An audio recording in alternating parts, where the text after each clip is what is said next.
नमस्कार, प्रदेश का प्रश्न में स्वागत है आपका। मैं हूं अमृत तिवारी। छत्तीसगढ़ के पूर्व सीएम भूपेश बघेल के एक बयान ने प्रदेश की सियासत का पारा हाई कर दिया है। बघेल ने बीजेपी पर राजनीतिक दबाव बनाने का आरोप लगाया, साथ ही बीजेपी से ऑफर आने का दावा भी किया। पहले एक रिपोर्ट आपको दिखाते हैं, उसके बाद इस मुद्दे पर चर्चा करेंगे। ये मुझसे भी उम्मीद कर रहे थे कि मैं भी भारतीय जनता पार्टी में चल दूं। जो डरने वाले हैं शरणागत हुए। छत्तीसगढ़ के पूर्व सीएम भूपेश बघेल ने सोमवार को एक बयान दिया, जिससे छत्तीसगढ़ की सियासत गर्मा गई। बघेल ने कहा कि बीजेपी चाहती है कि वो शरणागत हो जाएं, लेकिन वो हिमंता बिस्वा शर्मा नहीं बनेंगे। बघेल ने बीजेपी पर खुद के खिलाफ राजनीतिक दबाव बनाने और जांच एजेंसियों का डर दिखाने का आरोप लगाया। साथ ही ये दावा भी किया कि उनके पास ऑफर आते हैं, कई लोग संपर्क करते हैं, लेकिन वो रास्ते से नहीं हटेंगे। देश की जनता, प्रदेश की जनता जान चुकी है कि ये राजनीतिक लाभ लेने के लिए विपक्षी दलों के नेताओं को टारगेट करो ताकि उसकी पार्टी बदनाम हो, उसके नेता बदनाम हो। और अभी तक के कई 5000 केस हुए, आप तो 2% उपलब्धि नहीं है। इतने लोगों पे आरोप लगा और भारतीय जनता पार्टी में शामिल हुए, सारे केस खत्म। ये मुझसे भी उम्मीद कर रहे थे कि मैं भी भारतीय जनता पार्टी में चल दूं, के शरणागत हो जाऊं। हमारे पास केस भी नहीं है। केस 2021 से चल रहा है, 4 साल से केस ही चला रहे हैं, जांच ही कर रहे हैं, जांच ही कर रहे हैं। तलवार तो लगी। कौन डरता है जी? जो डरने वाले हैं शरणागत हुए। हेमंत बिस्वा शर्मा नहीं है हम लोग। बघेल ने बीजेपी को घेरने की कोशिश की तो जवाब देने डिप्टी सीएम अरुण साव सामने आए। साव ने कहा कि बघेल पार्टी में अपनी सीट बचाए रखने के लिए ऐसे बयान दे रहे हैं। ये बताता है कि वो केवल और केवल अपनी पार्टी में अपना स्थान सुरक्षित करने के लिए इस प्रकार का बयान दे रहे हैं। आज पार्टी के जो हालात हो गए हैं, पार्टी के प्रति उन्हें अपनी प्रतिबद्धता दिखानी पड़ रही है, ऐसा कहकर वो केवल और केवल पार्टी में अपना स्थान बनाए रखने के लिए इस तरह का बयान दे रहे हैं, जबकि ऐसी कोई बात है नहीं। बघेल के आरोपों पर सीएम विष्णुदेव साय का भी बयान सामने आया। सीएम का कहना है कि राज्य में कोई भी कार्रवाई कानूनी प्रक्रिया के तहत हो रही है। कानून सबके लिए बराबर है, चाहे वो कोई भी हो। कानूनी प्रक्रिया है, अपराधी किसी अपराध में फंसेंगे तो कानूनी रूप से जो भी अपराध उनके ऊपर कायम होगा तो कोई भी रहे, कानून तो सबके लिए बराबर है। भूपेश बघेल का आरोप है कि जांच एजेंसियों का डर दिखाकर उन्हें ऑफर दिया जा रहा है। 6 महीने के अंदर बघेल के घर पर ईडी ने 2 बार छापेमारी की थी। 10 मार्च 2025 ईडी की टीम ने बघेल के घर छापा मारा था। भिलाई में बघेल के घर पर छापेमारी की थी। चैतन्य बघेल के घर पर भी छापेमारी की गई। 18 जुलाई 2025 भूपेश बघेल के घर ईडी ने छापेमारी की। शराब घोटाला केस में ईडी ने छापेमारी की। भूपेश बघेल के बेटे चैतन्य बघेल को गिरफ्तार किया गया। बघेल के आरोपों से एक तरफ जहां छत्तीसगढ़ की सियासत गर्मा गई है, तो वहीं दूसरी तरफ बीजेपी इसे बघेल की खुद की राजनीति चमकाने की कोशिश करार दे रही है। रायपुर से एनडीटीवी के लिए नीलेश त्रिपाठी की रिपोर्ट। और इस खास मुद्दे पर चर्चा के लिए हमारे साथ एक खास पैनल जुड़ा हुआ है। सबसे आपका परिचय कराते हैं। हमारे साथ रविंद्र सिंह जी हैं, भारतीय जनता पार्टी से, बहुत बहुत स्वागत है आपका। अमित श्रीवास्तव जी हैं, कांग्रेस प्रवक्ता, बहुत बहुत स्वागत आपका। बाबूलाल शर्मा जी हैं, वरिष्ठ पत्रकार, बहुत बहुत स्वागत है आपका। के शर्मा जी हैं, राजनीतिक विश्लेषक। आप सभी मेहमानों का बहुत बहुत स्वागत है हमारे साथ हमारे इस खास चर्चा में जुड़ने के लिए। सबसे पहले रविंद्र जी, भूपेश बघेल का जो बयान सामने आया, किस तरीके से आप देख रहे हैं? बड़े आरोप उन्होंने लगाए। एकदम निराधार आरोप और राजनीतिक मतलब केवल कार्यों के लिए मैं इस बयान को देखता हूं। उन्होंने कहा छत्तीसगढ़ में भी क्या कहते हैं वोटों की चोरी होती थी 2018 से 25 तक। आज तक तो इसके पहले उन्होंने बयान नहीं दिया। अभी कल परसों राहुल गांधी जी ने एक बचकाना मतलब कहते प्रेस कॉन्फ्रेंस लिया, उसके बाद उनके सुर बदल गए। अब उस सुर में सुर मिला के कह रहे हैं इसके पहले उनके ज्ञान चक्षु नहीं खुले थे, उनको ब्रह्म ज्ञान नहीं मिला था। उनके गुरुदेव राहुल गांधी जी ने प्रेस कॉन्फ्रेंस लिया और इनके ज्ञान चक्षु खुल गए। अब लगातार आरोप लगाने लगे। अरे 2018 में आप हारे तो उस वोट चोरी के आधार पर हारे क्या? जीते थे क्या? आप बताइए। जो आप जीत थी वो किस आधार पर हुई थी? और सबसे बड़ी बात, वोट चोरी हो रहा है। कितना आसान है संवैधानिक संस्थाओं पर हमला करना, और कांग्रेस की तो आदत में रच बस गया अब संवैधानिक संस्थाओं पर हमला करने के लिए। किसके वोट चोरी हो रहे थे? क्या वो कांग्रेस के वोट थे? या जो मतलब चोरी किए गए वोट जो हमको मिल रहे थे। सबसे बड़ी बात है, आप निराधार बातें कर रहे हैं। इलेक्शन कमीशन की एक प्रक्रिया होती, प्रोसेस होता है, उस प्रोसेस का उन्होंने पालन किया।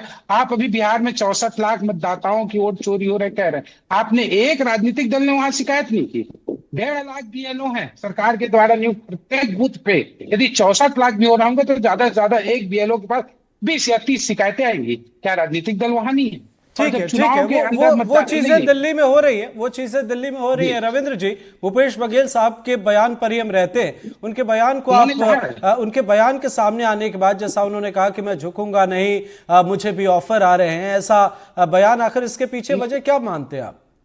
मत झुकिए ना, हम थोड़ी बोल रहे हैं भूपेश बघेल को झुकने के लिए। यदि वो सही है तो बिल्कुल लड़ना चाहिए, हम उस लड़ाई का स्वागत करेंगे। कोई ईडी और सीबीआई उनको गलत तरीके ऑफर से वाली बात नहीं भी उन्होंने कही है रविंद्र वो जी, जारी कर कि दे, मुझे जारी ऑफर आ करने रहे हैं, क्या कई ऑफर लोगों है? को ऑफर आ रहे हैं। क्या ऑफर है? क्या ऑफर है? किसने ऑफर दिया? आपको किसने रोका है? आप बिल्कुल प्रेस कॉन्फ्रेंस लीजिए, बताइए क्या कहते हैं, कौन कौन व्यक्ति आपको ऑफर दे रहा है, क्या ऑफर दे रहा है। आप डर रहे हैं इसलिए नहीं बता रहे हैं, और कौन ऑफर दिया है। सबसे बड़ा प्रश्न तो यही है, आपको ऑफर कौन दिया और क्या ऑफर दिया, सार्वजनिक कर देना चाहिए भूपेश बघेल जी को। वो तो राजनीति के महारथी है ना, फिर क्यों छिपा रहे? इतना क्या डर है उनको? कोई हमें दूसरों वो बन भी नहीं सकते ना, हमको बनाना चाहते। भूपेश बघेल जी, आप जो कहते हैं ना, कभी सीबीआई की जांच करवा दो, कभी कहते हो सीबीआई हम पे करती, जब सीबीआई आती है तो आप लोग वहां लाठी लेके खड़े हो जाते हो। ठीक है, फिर कभी अनवर डेवर बोलते हैं कोई जी। ठीक है रविंद्र जी, आते हैं आपके पास। अमित श्रीवास्तव जी से एक कमेंट ले ले। अमित जी, रविंद्र जी तो कह रहे हैं कि ये सब बेबुनियादी आरोप हैं। देखिए, मैं एक ही चीज कहना चाहता हूं कि भाजपा का ये असली चाल चरित्र चेहरा है कि आधे समय सच को छुपाना अमृत जी, और आधे समय झूठ को फैलाना, और वही इनके प्रवक्ता करते हैं। और लगातार आप देख रहे हैं इस देश में उत्पीड़न और प्रतिशोध की जो राजनीति चल रही है। कैसे प्रधानमंत्री जी खुद आरोप लगाते थे कि 70,000 करोड़ के आरोपी हैं महाराष्ट्र में, 3 दिन बाद डिप्टी सीएम बन जाते हैं और मिस्टर क्लीन हो जाते हैं, उनकी प्रॉपर्टी भी लौटा दी जाती है। तो अहंकारी सत्ता के लोग जो दिल्ली में हुक्मरान बैठे हैं वो लगातार कई प्रकार के खेल खेल रहे हैं। लेकिन मैं फिर आपको बता दूं कि सत्ता के लिए हम अपनी आत्मा को नहीं बेचते। और लगातार मैं आपको बता दूं कि जिस प्रकार से पूर्व मुख्यमंत्री जी ने कहा कि उनको ऑफर लगातार दिया जा रहा है, तो मैं आपको बता दूं कि सबसे बड़ी बीजेपी की चाल ही यही होती है कि जो नेता उसकी बात नहीं मानता उसको टारगेट कर लेते हैं और ईडी आईटी को उसके पीछे लगा देते हैं। और लगातार जिस प्रकार से इस देश में उत्पीड़न और प्रतिशोध की राजनीति चल रही है, पॉलिटिक्स ऑफ हैरेसमेंट चल रहा है, तो मैं आपके माध्यम से कहना चाहता हूं ये भूपेश बघेल है, वो टिकाऊ नेता है, बिकाऊ नेता नहीं है। ये समझ ले भारतीय जनता पार्टी। और भाजपा की खरीद फरोख्त और दबाव की राजनीति में हम आने वाले नहीं है। ना हम टूटेंगे, ना हम झुकेंगे, ना हम बिकेंगे, ना हमारी विचारधारा जो है वो कांग्रेसी है, क्योंकि हम कांग्रेसी हैं। और मैंने फिर कहा कि भाजपा की राजनीति जो है वो शरणागत करवाने वाली राजनीति है, लेकिन हम तो कांग्रेस के सिपाही हैं, हम संविधानगत राजनीति करते हैं। और मैं फिर कह दूं कि हम धमकियों से डरने वाले लोग नहीं हैं, हम अपनी विचारधाराओं से समझौता नहीं करेंगे। और फिर मैं कह दूं कि पद के लिए बिक जाए वो कांग्रेसी, ऐसा कांग्रेसी कोई छत्तीसगढ़ में नहीं है, मैं आपको फिर कह दूं। लेकिन भाजपा एक चीज समझ ले कि भाजपा के नेता अगर झूठ बोलने में ओलंपिक हो तो भाजपा के नेता उसमें टॉप में आ जाए और बाद में प्रेस कॉन्फ्रेंस करके ये बोले कि देश उस पर गर्व कर रहा है। तो ये तो इस देश का हाल है। और अभी अभी अभी रविंद्र जी कह रहे थे, तो मैं जस्ट आपका 5 सेकेंड लूंगा। अमृत जी, चुनाव आयोग जरिए जो वोट चुराते हैं, पीएम केयर के जरिए जो फंड चुराते हैं, डिजिटल इंडिया के जरिए जो डाटा चुराते हो, पेगासस के जरिए जो विपक्ष की जासूसी करते हो, जीएसटी के जरिए जो जनता का पैसा चुराते हो, आर्मी से जो क्रेडिट चुराते हो, मुझे लगता है आने वाले समय में सारे सवालों का जवाब जनता देने जा रही है। 140 करोड़ हिंदुस्तानी जवाब देने को आतुर है, बस मौके के इंतजार में। ठीक है, के शर्मा जी हमारे साथ राजनीतिक विश्लेषक हैं। शर्मा जी, मध्य प्रदेश की सियासत में जो तस्वीरें इससे पहले भी आई हैं या मौजूदा, अगर हम तस्वीरों का जिक्र करें, जब भूपेश बघेल मीडिया के सामने आते हैं और कहते हैं बड़े कॉन्फिडेंस के साथ कि 4 साल से केस ही चल रहा है, तो ये कहीं ना कहीं ये बताता है कि भैया अगर मुश्किल है तो एक्शन लो, जैसा राहुल गांधी करते हैं। इसके साथ उन्होंने बड़ा आरोप लगाया कि मुझे भी ऑफर आ रहे हैं। और इससे पहले भी हमने मंचों से कई ऐसी तस्वीरें देखी हैं जब सैकड़ों की संख्या में कांग्रेस पार्टी के कार्यकर्ताओं को बीजेपी में शामिल कराया गया। आखिर उसके बाद ये आरोप सामने आए, तो ये किस तरीके से आप इसे देख रहे हैं? अमृत जी, सबसे पहले मैं आपके सभी दर्शकों को नमस्कार बोलूंगा। देखिए, राजनीति में उतार चढ़ाव चलते रहते हैं। 2023 तक कांग्रेस की सरकार थी, पिछले 2 वर्षों से बीजेपी की सरकार है। और जो भी सरकार, नई सरकार होती है, वो पूर्ववर्ती सरकारों के कार्यों की समीक्षा करती है। उस समीक्षा में अगर कोई किसी तरह का घोटाला कहीं पाया जाता है तो वो सरकार कोशिश करती है कि जो पिछली पूर्ववर्ती सरकार थी उसके जो भी अधिकारी हैं, जो भी नेतागण हैं, उनके खिलाफ चार्जशीट दाखिल हो या आरोप तय हो। जहां तक ईडी का सवाल है, ईडी को बहुत पावर है कि वो किसी भी स्टेज पे किसी भी व्यक्ति को किसी भी केस की जानकारी के लिए, इन्वेस्टिगेशन के लिए सम्मन कर सकती है। इस वाले केस में क्योंकि उनके पुत्र भी जेल गए हैं और क्योंकि जेल गए हैं और बाप बेटे का संबंध है, तो ऐसा मतलब ऊपरी तौर पे ऐसा बहुत नामुमकिन लगता है कि उन्हें किसी केस की जानकारी ना हो। और मैं एक बात बहुत उससे कहना चाहता हूं कि जो ईडी, सीबीआई जैसी जो एजेंसियां हैं, भारत की सर्वोच्च एजेंसियां हैं और इनकी कार्यशैली पे आप सवाल उठा सकते हैं, लेकिन ये एजेंसियां बिना किसी ठोस सबूत के कोई कार्रवाई नहीं करती हैं, ऐसा मेरा मानना है। और बिना किसी सबूत के ऐसी ठोस कार्रवाई नहीं करती हैं। दूसरा, अगर किसी को, व्यक्ति को लगता है कि मेरे साथ अन्याय हो रहा है, तो भारत में न्यायपालिका बहुत स्ट्रांग है। आप हाई कोर्ट को अप्रोच कर सकते हैं। आपको लगता है कि उनके पास कोई एविडेंस नहीं है और वो विदाउट एनी एविडेंस आपको हैरेस कर रहे हैं, तो हाई कोर्ट संज्ञान लेते हुए मुकदमे को खत्म भी कर देती है। आज मैं पढ़ रहा था कि भूपेश बघेल साहब को ऑनरेबल सुप्रीम कोर्ट से कोई मदद नहीं मिली है। उनको बोला गया कि आप ऑनरेबल छत्तीसगढ़ हाई कोर्ट में आप अप्रोच करें, क्योंकि इन्होंने चैलेंज किया था कि जो सेक्शन 44 है उसमें ईडी के पास जैसे किसी एक कंप्लेंट में वो जांच कर रहे हैं और कोई फर्दर एक और कोई कंप्लेंट दे देता है कि ये एडिशनल एविडेंस है, इसमें ऐसे ऐसे लिंक हुआ, तो फर्दर इन्वेस्टिगेट कर सकती है। तो ऑनरेबल सुप्रीम कोर्ट ने बोला है कि आप हाई कोर्ट में जाके अपना पक्ष रखें। तो मेरा सिर्फ ये कहना है कि अगर किसी व्यक्ति को लगता है उसके साथ पक्षपात हो रहा है, तो न्यायालय है यहाँ पर जो आपकी मदद कर सकता है। जी ठीक है, बाबूलाल शर्मा जी हमारे साथ वरिष्ठ पत्रकार हैं। शर्मा जी, ऐसे वक्त में इस बयान के क्या मायने निकलकर सामने आते हैं? क्या ऐसा लगता है कि भूपेश बघेल किसी वजह से परेशान है जिस वजह से उन्हें ऐसा कहना पड़ा? उनके बयान आपने सुने, उसके साथ ही अरुण साव साहब का एक बयान सामने आया कि पार्टी में स्थान सुरक्षित करने के लिए वे ऐसे बयान दे रहे हैं। आप मौजूदा वक्त में ऐसे बयानों को क्या कहेंगे? ये महज सियासी है या इसके पीछे कोई और वजह आपको नजर आती? देखिए, आरोप प्रत्यारोप तो सियासी भी होते हैं, निश्चित रूप से जो है इसमें सियासत भी है, इसमें कोई दो राय नहीं। लेकिन आप ये देखिए कि ये जनता के बीच में भारतीय जनता पार्टी की एक छवि जो है वो कांग्रेस बनाने में सफल हुई है। वॉशिंग मशीन, ये वॉशिंग मशीन का शब्द जो है वो इतनी बुरी तरीके से जनता के बीच फैला है। जनता इस बात को सोचती है कि वाकई में जिन लोगों पर भारतीय जनता पार्टी के नेताओं ने, बड़े नेताओं ने करोड़ों रुपए का भ्रष्टाचार के आरोप लगाए, वो 48 घंटे में, 4 दिन में, महीने भर में भारतीय जनता पार्टी में आ गए, तो वो बिल्कुल पाक साफ हो गए और बिल्कुल क्लीन चिट हो गई। तो ये देख करके जो है जनता के बीच कुछ बातें ऐसी चलती हैं कि कुछ तो गड़बड़ है, कोई ना कोई गड़बड़ है। अब सवाल आता है भूपेश बघेल की बात का। भूपेश बघेल ने जो बात कही है कि मैं हेमंत बिस्वा शर्मा नहीं हूं, उन्होंने नाम लिया, प्रामाणिक रूप से एक बात कही कि भाई उस पर, हेमंत बिस्वा शर्मा पर करोड़ों के घपले के आरोप थे और वो वापिस भाजपा में आ गए, तो उनको जो है सीएम का पद मिल गया। और एक प्रवक्ता आज कह रहे थे एक डिबेट में कि उन पर जांच अभी जारी है, जांच बंद नहीं हुई है। तो ये कैसा मामला है कि जो दागदार व्यक्ति है उसको सीएम का पद दे दिया? तो ये सारी बातें जो है जनता के बीच चलती हैं और शंका के दृष्टिकोण से जो है जनता इस बात को देख रही है और वो सोचती है कि कहीं ना कहीं जो है, जैसे प्रेम और युद्ध में सब कुछ जायज था, अब राजनीति में भी सब कुछ जायज हो गया है। जो चाहे सो कर लो, जो चाहे आरोप लगा दो, जो चाहे प्रत्यारोप कर दो, जैसा भी है वो राजनीति की रणनीति बनती जा रही है। मुद्दों पे राजनीति नहीं हो रही है, घटनाओं पे राजनीति हो रही है। ये बड़ा विषम परिस्थिति हमारे राजनीति के सामने आई है। जी बिल्कुल बिल्कुल सही मसले का आपने जिक्र किया है और बड़ी हैरानी होती है जब ऐसी तस्वीरें सामने आती है। आपने बिल्कुल सही मसले का जिक्र किया। रविंद्र जी, आखिर आपके विरोधियों के पास ये एग्जाम्पल क्यों है? ऑफर वाले जो एग्जाम्पल और जो आरोप लगाए भूपेश बघेल ने, एक वक्त था जब आप कहते थे कि हम कांग्रेस मुक्त भारत बनाएंगे। फिर हमने तस्वीरें देखी मध्य प्रदेश और कई राज्यों में तस्वीरें देखी, सैकड़ों की संख्या में कांग्रेस के कार्यकर्ता बीजेपी में शामिल हुए। ऐसा लगा आप कांग्रेस मुक्त भारत नहीं, कांग्रेस युक्त बीजेपी बना रहे हैं। आखिर उसके बाद ही तो ये बयान सामने आ रहा है। तो ऐसा क्यों है? क्यों आपके विरोधियों के पास वॉशिंग मशीन वाले बयान सामने आए? आप ही की वजह से आए, क्या कहेंगे आप? सबसे बड़ी बात तो है, मैं इस बात से बिल्कुल इत्तेफाक नहीं रखता कि जनता के बीच नैरेटिव चला गया है कि वॉशिंग मशीन हो जाते हैं भाजपा में आने के बाद। कांग्रेस बोल सकती है। अब मैं इसी का दूसरा पहलू दिखाता हूं आपको।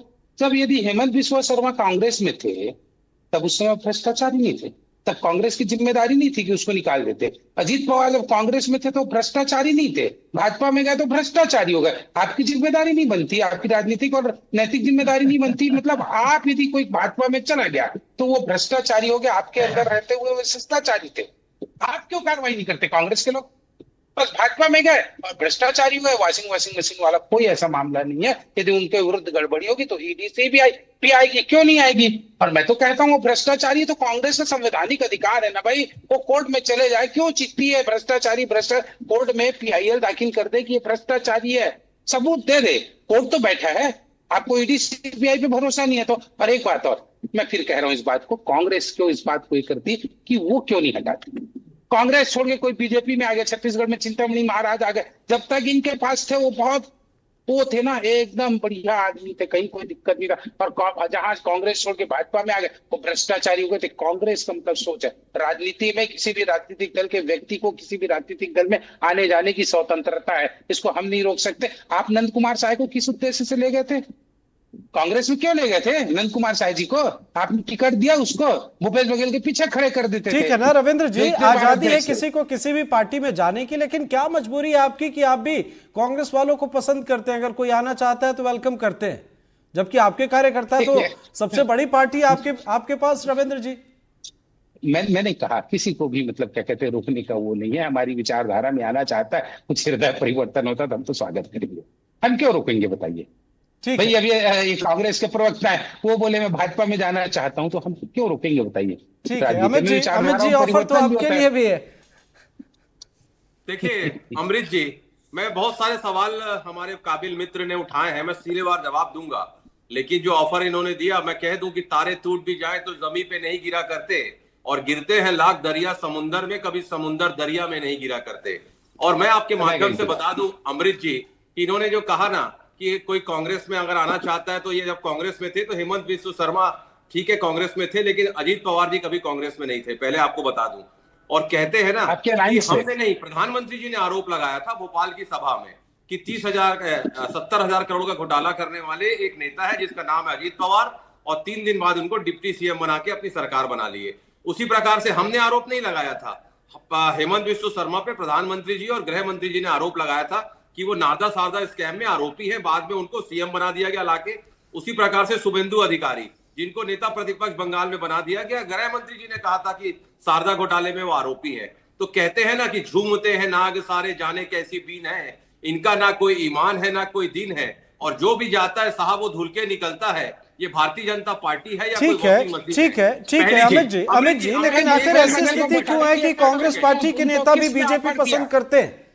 ये बड़ी चुनौती नहीं है आपके पार्टी के सामने कि आपके विरोधी आपके पार्टी के नेताओं को ऑफर देते हैं और अपने खेमे में शामिल कर लेते हैं? बड़े बड़े चेहरे और तमाम चेहरे गए हैं, हजारों की संख्या में कार्यकर्ता गए, तो आखिर क्या वजह है इसके पीछे? देखिए मैंने कहा ना कि बहुत सारे लोग अपनी आत्मा की आवाज नहीं सुनते, अपनी आत्मा को बेच देते हैं, लेकिन हम अपनी आत्मा को गिरवी नहीं रखेंगे। हमारा कोई भी कार्यकर्ता अपनी आत्मा को गिरवी रख के ये काम नहीं करेगा।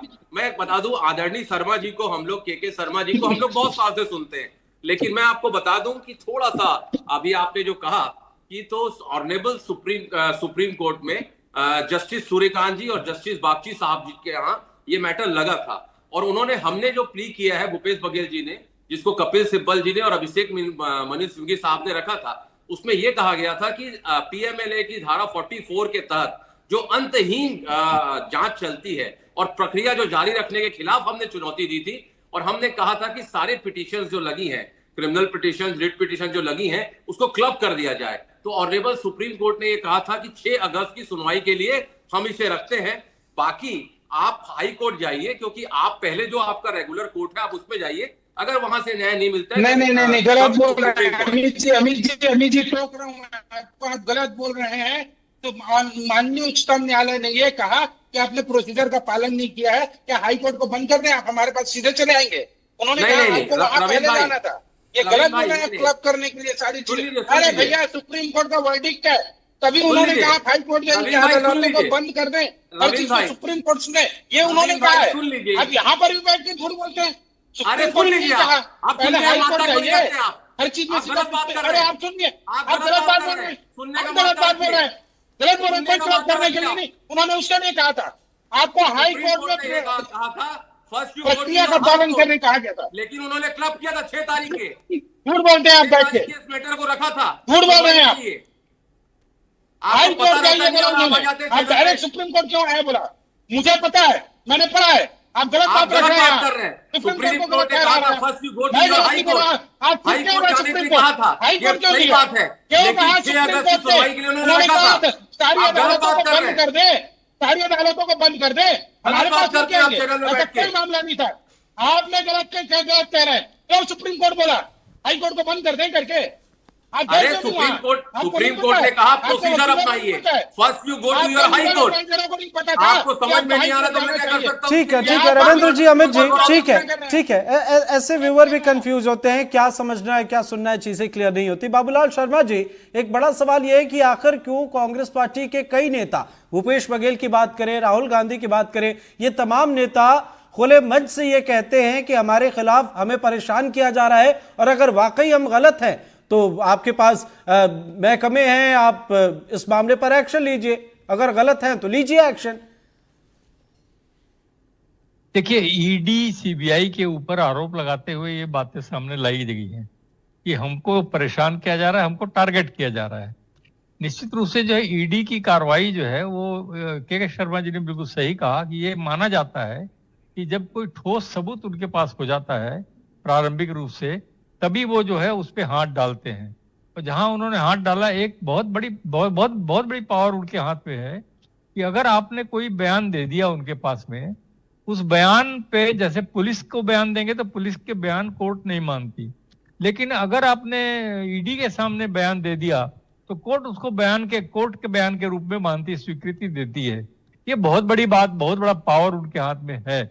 और इन कारणों से जो है कुछ बातों में जो है गिरफ्तारियां भी हुई है उन्हीं आधार पर कि अगर किसी दूसरे व्यक्ति ने भी कह दिया है, जैसे अभी चैतन्य की जो गिरफ्तारी हुई है, किसी तीसरे व्यक्ति के जो खुद भी आरोपी है, उसके बयान के आधार पर इनकी जो है ये गिरफ्तारी हो गई, तो वो उनके अधिकार में है कि अगर किसी के बयान है तो वो जो है कोर्ट मानती है और ईडी उसको प्रस्तुत करती है। ठीक है शर्मा जी, ठीक है। कारण जो है शर्मा जी वक्त इजाजत नहीं देता, एक शॉर्ट कमेंट 30 सेकंड में के शर्मा जी आपसे लेना चाहेंगे।